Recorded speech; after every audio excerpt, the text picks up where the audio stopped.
All right, celebrate. If you didn't get tagged, plenty of guys were not tagged on Tuesday, and we thought there was a chance they would be. Only 2 receivers tagged.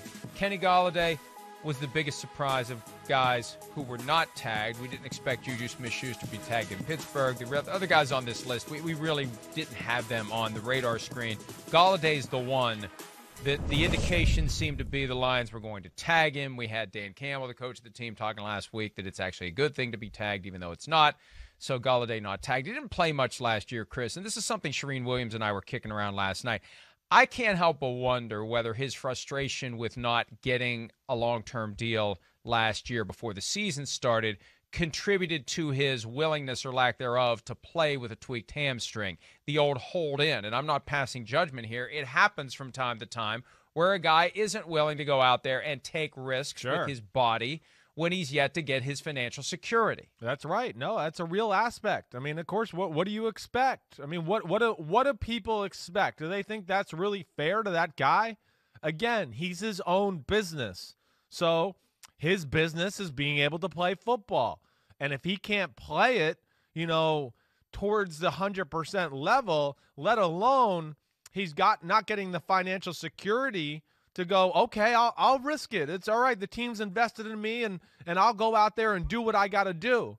We saw that over this past year, that emboldened players to do that. Whether it was Dalvin Cook or Alvin Kamara, okay, you paid me. I'll play. I'm not 100%, whatever it is, get it done. Yeah, I've talked about that story with Brandon Marshall many a times, right? I'm in the locker room in Philadelphia, and he's a psycho, of course, because he wants to play and beat DBs up and run over safeties and doing all that, and he's frustrated. We're sitting there looking at each other's uniforms in the mirror, getting ready just to go out here, and he just looks at me and he yells, "Ah!"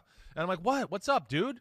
And he's, I can't do this. I can't play like this. I can't lay it all on the line when I'm 2 games away from being a free agent and setting up my family. And it's not in the NFL player's DNA to want to do that.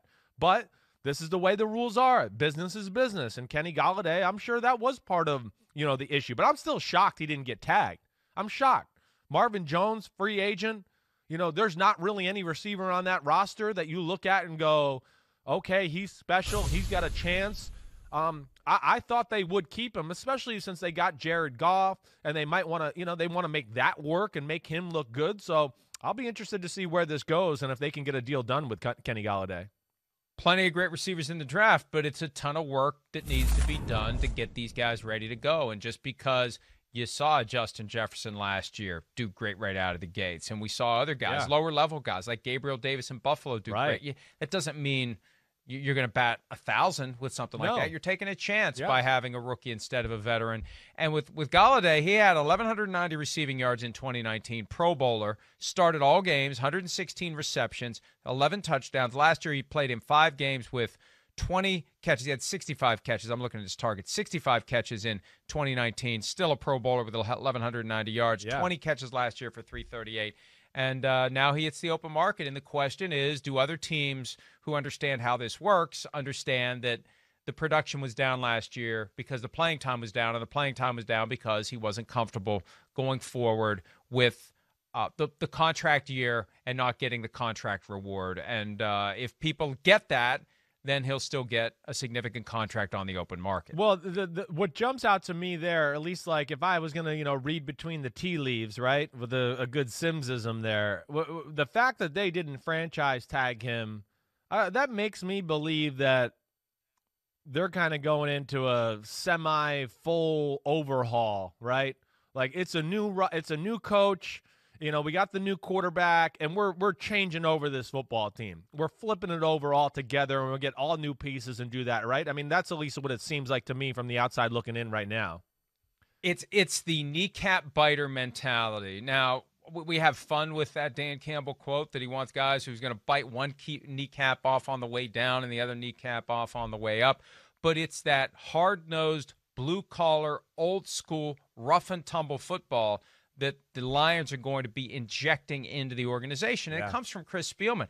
Rick Spielman, Chris's brother, said last week on PFTPM that when his wife saw the Dan Campbell introductory press conference, she said, "That's exactly the guy that Chris was going to hire. He was destined to hire a guy like that to be the head coach of the team.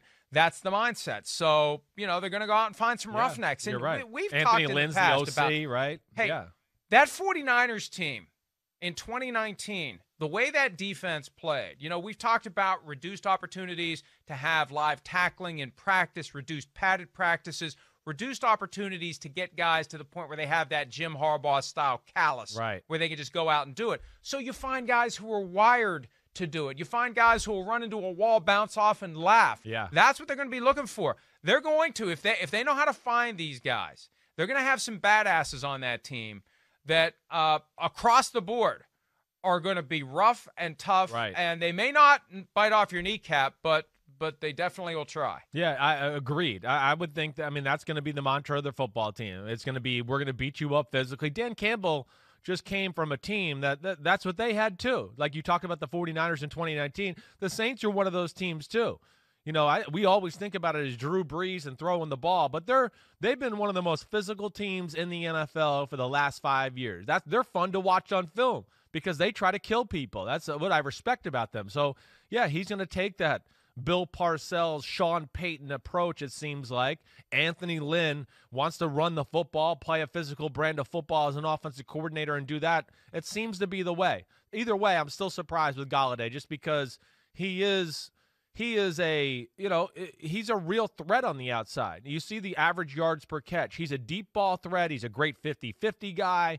And, of course, he can do some of the underneath stuff too, but he is a real home run threat, and that's where I was a little surprised that they didn't get it done or franchise him altogether.